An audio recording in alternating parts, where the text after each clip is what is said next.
नमस्कार मेरे विद्यार्थी मित्रों। श्रम विभाजन और जाति प्रथा दूसरा निबंध मेरी कल्पना का आदर्श समाज, हिंदी आरओ क्लास 12 से चैप्टर नंबर 18 में ये दोनों निबंध दिए हुए हैं। इन दोनों निबंध के लेखक हैं डॉक्टर भीमराव अंबेडकर। तो जहाँ श्रम विभाजन और जाति प्रथा में उन्होंने ये बताने का प्रयास किया है कि हमारे समाज में जो जातिवाद है वो जन्म के आधार पर है, कर्म के आधार पर होना चाहिए और श्रम के आधार पर होना चाहिए। जैसे कि वकील का बेटा वकील ही बनेगा और जो सुनार का बेटा है सुनार ही बनेगा, लोहार का बेटा लोहार का ही काम करेगा। तो इस तरह की जो मान्यता हमारे समाज में है वो नहीं होनी चाहिए। जन्म के आधार पर जातिवाद है वो एक दूसरे में द्वेष की भावना पैदा करती है, ये नहीं होना चाहिए। हीनता आती है इसमें, कर्म के आधार पर होना चाहिए। जैसे कोई अगर कुछ ज्वेलरी बनाने के कोई लायक है, जिसके पास ये कला है, तो वो सुनार का काम कर सकता है। वकालत करने की किसी में योग्यता है तो वह वकील बन सकता है, और पढ़ाने की जिसमें योग्यता है वह टीचर बन सकता है। इस तरह का समाज हमारा होना चाहिए, न कि जाति के आधार पर उनका काम का बंटवारा होना चाहिए। तो पहले निबंध में तो लेखक ने ये बताने का प्रयास किया था, और दूसरे निबंध में उन्होंने कहा था कि मेरी कल्पना का जो आदर्श समाज है उसमें समानता होनी चाहिए, भ्रातृत्व होना चाहिए और बंधुत्व की भावना होनी चाहिए। तो समाज में ऊंच नीच की भावना नहीं होनी चाहिए। पूरे समाज भर के जितने लोग हैं वो आपस में भाईचारे की भावना से रहें तो हमारा समाज एक आदर्श समाज हो सकता है। दोनों ही निबंध प्रेरणाप्रद है, संदेशदायक है, और हमें दोनों निबंध पढ़कर बहुत अच्छा लगा। ये वीडियो अगर आपने नहीं देखा है तो आप देख सकते हैं, आपको बखूबी आसानी से समझ में आ जाएंगे। वैसे तो आपने देख लिया होगा क्योंकि आप 12th के विद्यार्थी हो, इतने स्लो नहीं हो सकते आप। और आज मैं इस पाठ के महत्वपूर्ण सभी प्रश्न उत्तरों की चर्चा करने वाली हूँ, जो कि पिछले एग्जाम्स में आए हुए हैं और आगे भी आ सकते हैं। मेरे साथ बने रहिएगा बच्चों, सभी प्रश्नों के उत्तर आसान तरीके से आपको समझाऊंगी, और किसी भी प्रकार का डाउट हो तो आप मुझे बता सकते हैं कमेंट बॉक्स में लिखकर। चलिए शुरू करें। पहला है प्रश्न नंबर 1, जाति प्रथा को श्रम विभाजन का ही एक रूप न मानने के पीछे अंबेडकर का क्या तर्क है। ये बहुत बार एग्जाम में आया है, तो इस पाठ के सभी प्रश्न महत्वपूर्ण हैं, आपको सभी प्रश्नों पर गौर करना चाहिए। तो जाति प्रथा को श्रम विभाजन का ही एक रूप न मानने के पीछे अंबेडकर का क्या तर्क है। उत्तर है जाति प्रथा को श्रम विभाजन का ही एक रूप न मानने के पीछे अंबेडकर के निम्नलिखित तर्क है। कौन कौन से हैं। पहला है जाति प्रथा श्रम विभाजन के साथ साथ श्रमिक विभाजन भी करती है। दूसरा है सभ्य समाज में श्रम विभाजन आवश्यक है, परंतु श्रमिकों के विभिन्न वर्गों में अस्वाभाविक विभाजन किसी अन्य देश में नहीं है। थर्ड है भारत में जाति प्रथा में श्रम विभाजन मनुष्य की रुचि पर आधारित नहीं होता, वह मनुष्य की क्षमता या प्रशिक्षण को दरकिनार करके जन्म पर आधारित पेशा निर्धारित करती है। और चौथा है जो शुल्क विपरीत परिस्थितियां में बालक अपराध करता है और भूखे मरने की नौबत आ जाती है। बच्चों इस लाइन को सही कर लीजिएगा कि जो विपरीत परिस्थिति आती है तो बालक अपराध करता है, क्योंकि उसके पास जो काम होता है वह जन्म के आधार पर होता है, और उस जन्म के आधार पर होने के कारण कभी कभी उसकी आर्थिक स्थिति बहुत खराब होती है। ऐसे में वह क्या करता है, अपराध करता है और उसके भूखे मरने की नौबत आ जाती है। तो भूखे मरने की नौबत किसी के साथ होगी तो वह गलत काम करेगा ही। तो इसलिए अंबेडकर ने ये तर्क दिए हैं कि श्रम विभाजन के साथ साथ श्रमिकों का भी विभाजन होना चाहिए, कि लोग श्रम करते हैं लेकिन उनका श्रम, उनका काम, उनकी मेहनत कौन से कार्य के लिए ज़्यादा है उसके अनुसार उनको नौकरी व्यवसाय चुनना चाहिए। प्रश्न नंबर 2, जाति प्रथा भारतीय समाज में बेरोजगारी व भूखमरी का भी एक कारण कैसे बनती रही, क्या ये स्थिति आज भी है। उत्तर है जाति प्रथा भारतीय समाज में बेरोजगारी व भूखमरी का कारण बनती रही, क्योंकि यहाँ जाति प्रथा पेशे का दोषपूर्ण पूर्व निर्धारण ही नहीं करती बल्कि मनुष्य को जीवन भर के लिए एक पेशे में बांध देती है। पेशे मतलब एक व्यवसाय में बांध देती है कि जिसका जन्म जिस जाति में हुआ है वह उसी जाति का कार्य करेगा। तो एक तरह से उसका पेशा पहले से ही निर्धारित हो जाता है, जन्म से पहले ही, कि उसका बेटा है, उसके पिताजी ने ये काम किया तो उसका बेटा भी वही करेगा। तो ये नहीं होना चाहिए। भले ही पेशा अनुपयुक्त या अपर्याप्त होने के कारण वह भूखों मर जाए, आधुनिक युग में ये स्थिति प्राय आती है क्योंकि उद्योग धंधों की प्रक्रिया व तकनीक में निरंतर विकास और कभी कभी अकस्मात परिवर्तन ही हो जाते हैं, जिसके कारण मनुष्य को अपना पेशा बदलने की आवश्यकता पड़ सकती है। ऐसी परिस्थितियों में मनुष्य को पेशा न बदलने की स्वतंत्रता न हो तो भूखमरी व बेरोजगारी बढ़ती है। तो आधुनिक युग में टेक्नोलॉजी आ गई है, नए नए टेक्निक के कारण नए नए कंपनियां स्थापित हो रही हैं और उससे नए नए रोजगार मिल रहे हैं, लेकिन कुछ लोगों को वो नया रोजगार करने की अनुमति नहीं होती। क्यों? क्योंकि जाति प्रथा के आधार पर उनका जो व्यवसाय पहले से करते आ रहे हैं उनको वही करने पर मजबूर किया जाता है। चलिए आगे बढ़े। प्रश्न नंबर 3, लेखक के मत से दास्ता की व्यापक परिभाषा क्या है? बहुत इंपॉर्टेंट प्रश्न है। लेखक के मत से दास्ता से अभिप्राय केवल कानूनी पराधीनता नहीं है। दास्ता की व्यापक परिभाषा है किसी व्यक्ति को अपना व्यवसाय चुनने की स्वतंत्रता न देना। तो इस तरह से वह दास बनकर रह जाता है, बेचारा अपने मन से कुछ भी नहीं कर पाता है। इसका सीधा अर्थ है उसे दास्ता में जकड़ कर रखना। इसमें कुछ व्यक्तियों को दूसरे लोगों द्वारा निर्धारित व्यवहार व कर्तव्यों का पालन करने के लिए विवश होना पड़ता है। अगर बच्चों आपको भी आपके घर वाले आपके मुताबिक कोई आपकी रुचि के अकॉर्डिंग किसी क्षेत्र में जाने के लिए मना करते हैं तो इस तरह से आप भी फिर दास ही कहलाएंगे। इसके लिए अपने घर वालों को उस चीज़ के लिए प्रोत्साहित करें और उस चीज़ की जानकारी दें। हो सकता है कि अपने घर वालों को उस चीज़ के बारे में ज़्यादा नॉलेज न हो, इसके लिए भी ये हो सकता है, लेकिन आपका व्यवसाय उपयुक्त होना चाहिए, उपयोगी होना चाहिए और आपके भविष्य को सफल बनाने वाला होना चाहिए। तो ये ध्यान में रखें और ये सब बातें बताते हुए अच्छा व्यवसाय चुनने की कोशिश करें। चलिए आगे बढ़े। प्रश्न नंबर 4, शारीरिक वंश परंपरा और सामाजिक उत्तराधिकार की दृष्टि से मनुष्यों में असमानता संभावित रहने के बावजूद अंबेडकर समता को एक व्यवहार्य सिद्धांत मानने का आग्रह क्यों करते हैं? इसके पीछे कारण क्या है? प्रश्न समझ में आया बच्चों कि वंश परंपरा और सामाजिक उत्तराधिकार की दृष्टि से मनुष्यों में असमानता होती है, इसके बावजूद अंबेडकर चाहते हैं कि सब समान रहें। तो ऐसा आग्रह क्यों करते हैं? तो उत्तर है शारीरिक वंश परंपरा और सामाजिक उत्तराधिकार की दृष्टि से मनुष्यों में असमानता संभावित रहने के बावजूद अंबेडकर समता को एक व्यवहार्य सिद्धांत मानने का आग्रह इसलिए करते हैं क्योंकि प्रत्येक व्यक्ति को अपनी क्षमता का विकास करने के लिए समान अवसर मिलने चाहिए।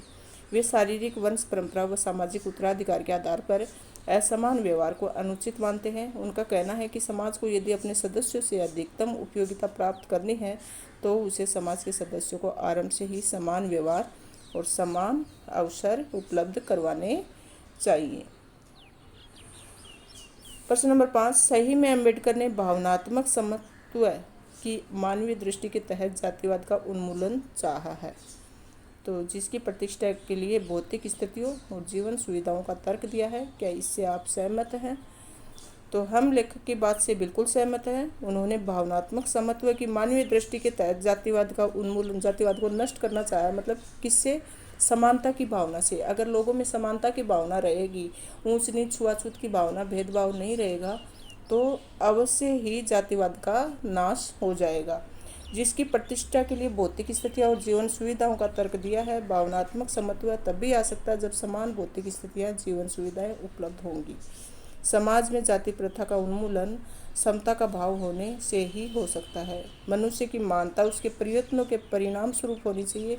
मनुष्य के प्रयासों का मूल्यांकन भी तभी हो सकता है जब सभी को समान अवसर मिले। तो शहर में कॉन्वेंट स्कूल व सरकारी स्कूल के विद्यार्थियों के बीच स्पर्धा में कॉन्वेंट स्कूल के विद्यार्थी ही जीतेगा क्योंकि उसे अच्छी सुविधाएं मिली हैं। तो इस तरह का उदाहरण अम्बेडकर ने दिया है कि सबको अगर समान सुविधाएं और भौतिक सुख सुविधाएं उपलब्ध हो, समान अवसर आगे बढ़ने के दिए जाएं, तो समानता की भावना आएगी और जातिवाद अपने आप खत्म हो जाएगा। आदर्श समाज के 3 तत्वों में एक भारतत्वता को रखकर लेखक ने अपने आदर्श समाज में स्त्रियों को भी सम्मिलित किया है अथवा नहीं।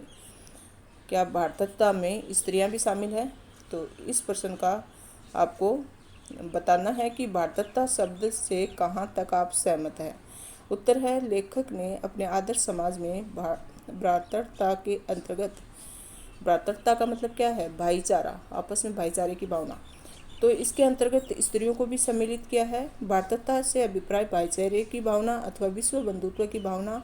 जब ये भावना किसी व्यक्ति विशेष या लिंग विशेष की है ही नहीं, तो स्त्रियां स्वाभाविक रूप से इसमें सम्मिलित हो जाती हैं। आखिर स्त्री का स्त्री के प्रति प्रेम भी तो बंधुत्व की भावना को ही प्रकट करता है। तो मैं इस बात से बिल्कुल सहमत हूँ। प्रश्न नंबर 7, डॉक्टर अंबेडकर के इस कथन का आशय स्पष्ट कीजिए कि गर्भ धारण के समय से ही मनुष्य का पेशा निर्धारित कर दिया जाता है। कितना अच्छा प्रश्न है, और ये पाठ से हम अच्छे से अवगत हो चुके हैं कि लेखक यही बताना चाहते हैं कि जो पेशा है, जो व्यवसाय है, पहले से जो उनके घर में चला आ रहा है, वह अपने बच्चों के लिए भी पहले से ही निर्धारित कर लेते हैं। उस बच्चे का जन्म नहीं हुआ उससे पहले ये दिमाग में रहता है कि ये बच्चा यही कार्य करेगा। तो उत्तर है, डॉक्टर अंबेडकर ने भारत की जाति प्रथा पर सटीक विश्लेषण किया है। यहाँ जाति प्रथा की जड़ें बहुत गहरी हैं। जाति व धर्म के ठेकेदारों ने लोगों के पेशे को जन्म से ही निर्धारित कर दिया, भले ही उसमें पारंगत हो या नहीं हो, चाहे वो बच्चा उसमें रुचि रखता हो या नहीं रखता हो, लेकिन जाति के जो ठेकेदार हैं वो तो उससे वही काम करवाएंगे। इस व्यवस्था को श्रम विभाजन के नाम पर लागू किया गया। आज ये स्थिति नहीं है। शिक्षा, समाज सुधार, तकनीकी विकास, सरकारी कानून आदि कारण जाति के बंधन ढीले हो गए हैं। व्यवसाय के क्षेत्र में जाति का महत्व नगण्य हो गया है। अगला प्रश्न है, डॉक्टर भीमराव की कल्पना के आदर्श समाज की आधारभूत बातें संक्षेप में समझाइए। आदर्श समाज की स्थापना में डॉक्टर अंबेडकर के विचारों की सार्थकता पर अपने विचार प्रकट कीजिए। बहुत अच्छा प्रश्न है कि आदर्श समाज में उन्होंने कौन कौन से तत्व शामिल किए हैं। तो ये आधारभूत बातें जो हैं वो हैं, पहला है उनका ये आदर्श समाज स्वतंत्रता, समता व भारतत्ता पर आधारित होगा। दूसरा है, उस समाज में गतिशीलता होनी चाहिए जिससे कोई भी वांछित परिवर्तन समाज के एक छोर से दूसरे छोर तक संचारित हो सके। गतिशीलता का मतलब क्या है कि जब भी परिवर्तन हो किसी प्रकार का समाज में, टेक्नोलॉजी के कारण या दूसरे कारण से, तो उसमें व्यक्तियों को अपने सुविधा के अनुसार या अपनी मेहनत के अनुसार, अपनी योग्यता के अनुसार वो क्षेत्र चुन लेना चाहिए जिससे वो आगे बढ़ सके। तीसरा है, ऐसे समाज के बहुविधि हितों में सबका भाग होगा, सबको उसकी रक्षा के प्रति सजग रहना चाहिए। और लास्ट है, सामाजिक जीवन में अबाध संपर्क के अनेक साधन व अवसर उपलब्ध रहने चाहिए। डॉक्टर अंबेडकर के विचार निश्चित रूप से क्रांतिकारी हैं, परंतु व्यवहार में ये बेहद कठिन है। व्यक्तिगत गुणों के कारण जो वर्ग समाज पर कब्जा किए हुए हैं वे अपने विशेषाधिकारों को आसानी से नहीं छोड़ सकते। यह समाज कुछ सीमा तक ही स्थापित हो सकता है। अगला प्रश्न है, जाति और श्रम विभाजन में बुनियादी अंतर क्या है? तो जाति प्रथा के आधार पर आपको बताना है। उत्तर है, जाति और श्रम विभाजन में बुनियादी अंतर यह है कि जाति के नियामक विशिष्ट वर्ग के लोग हैं। जाति वाले व्यक्तियों की इसमें कोई भूमिका नहीं है। ब्राह्मणवादी व्यवस्थापक अपने हितों के अनुरूप जाति व उसका कार्य निर्धारित करते हैं। वे उस पेशे को विपरीत परिस्थितियों में भी नहीं बदलने देते, भले ही लोग भूख मर जाएं। श्रम विभाजन में कोई व्यवस्थापक नहीं होता। ये वस्तु की मांग, तकनीकी विकास और सरकारी फैसलों पर आधारित होता है। इसमें व्यक्ति अपना पेशा बदल सकता है। लेकिन जाति प्रथा ऐसा है कि उसके चलते इंसान अपना पेशा नहीं बदल सकता। जबकि श्रम विभाजन ये है कि आप जैसा कार्य करोगे आपको उसके अकॉर्डिंग व्यवसाय मिल जाएगा। लेकिन जाति प्रथा में आप किसी भी चीज़ में पारंगत हो, लेकिन जाति के चलते, उसके बंधन के चलते आप अपने इच्छानुसार वो कार्य नहीं कर सकते। लोकतंत्र से लेखक का क्या अभिप्राय है? अच्छा प्रश्न है बच्चों। लेखक कहता है कि लोकतंत्र केवल शासन की एक पद्धति नहीं, ये मूलतः सामूहिक दिनचर्या की एक रीति और समाज के सम्मिलित अनुभवों के आदान प्रदान का लाभ प्राप्त है। इसमें यह आवश्यक है कि अपने साथियों के प्रति श्रद्धा व सम्मान का भाव हो। उनका मानना है कि दूध पानी के मिश्रण की तरह भाईचारे का नाम ही लोकतंत्र है। इनमें सभी का सहयोग होना चाहिए। लेखक ने मनुष्य की क्षमता के बारे में क्या बताया? अच्छा प्रश्न है। पहला बताया शारीरिक वंश परंपरा, दूसरा है सामाजिक उत्तराधिकार, अर्थात सामाजिक परंपरा के रूप में माता पिता की कल्याण कामना, शिक्षा तथा वैज्ञानिक ज्ञानार्जन आदि सभी उपलब्धियां जिसके कारण सभ्य समाज जंगली लोगों की अपेक्षा विशिष्ट शिक्षा प्राप्त करता है। और तीसरा है मनुष्य के अपने प्रयत्न। तो लेखक का मानना है कि असमान प्रयत्न के कारण असमान व्यवहार को अनुचित नहीं कहा जा सकता। वे प्रथम दो बातों पर असमानता को अनुचित मानते हैं। आगे का है श्रम विभाजन की दृष्टि से भी जाति प्रथा गंभीर दोषों से युक्त है। तो श्रम विभाजन के कारण भी जाति प्रथा दोषपूर्ण है। कैसे? लेखक कहता है कि श्रम विभाजन की दृष्टि से भी जाति प्रथा दोषों से युक्त है।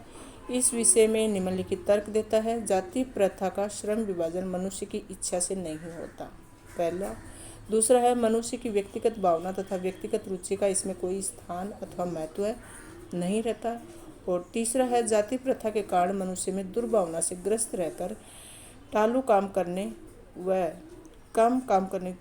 नहीं आएगा बच्चों यहाँ पर, चालू काम करने से और कम काम करने की भावना उत्पन्न होती है। अगर बच्चे को अपने किसी भी व्यक्ति को अपने रुचि के अनुसार अगर कार्य नहीं मिलता है तो वह उस कार्य को या तो ऐसे ही निपटा देगा या फिर उसमें रुचि नहीं लेगा, काम वो करेगा ही नहीं, या फिर चलता फिरता काम करके उस काम को रफा दफा कर देगा। लेकिन अगर उसकी योग्यता के अनुसार उसे काम मिले तो वह ज़्यादा उत्साह के साथ वह कार्य निपटाएगा। जाति प्रथा के कारण श्रम विभाजन होने पर निम्न कार्य समझे जाने वाले कार्यों को करने वाले श्रमिक को भी हिंदू समाज घृणित व त्याज्य समझता है।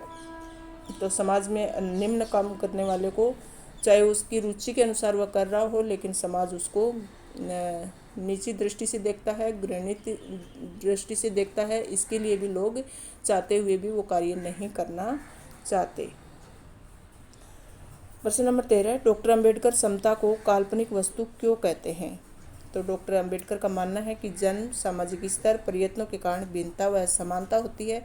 पूर्व समता एक काल्पनिक स्थिति है। इसके बावजूद वे सभी मनुष्यों को विकसित होने के समान अवसर देना चाहते हैं। वे सभी मनुष्यों के साथ समान व्यवहार चाहते हैं।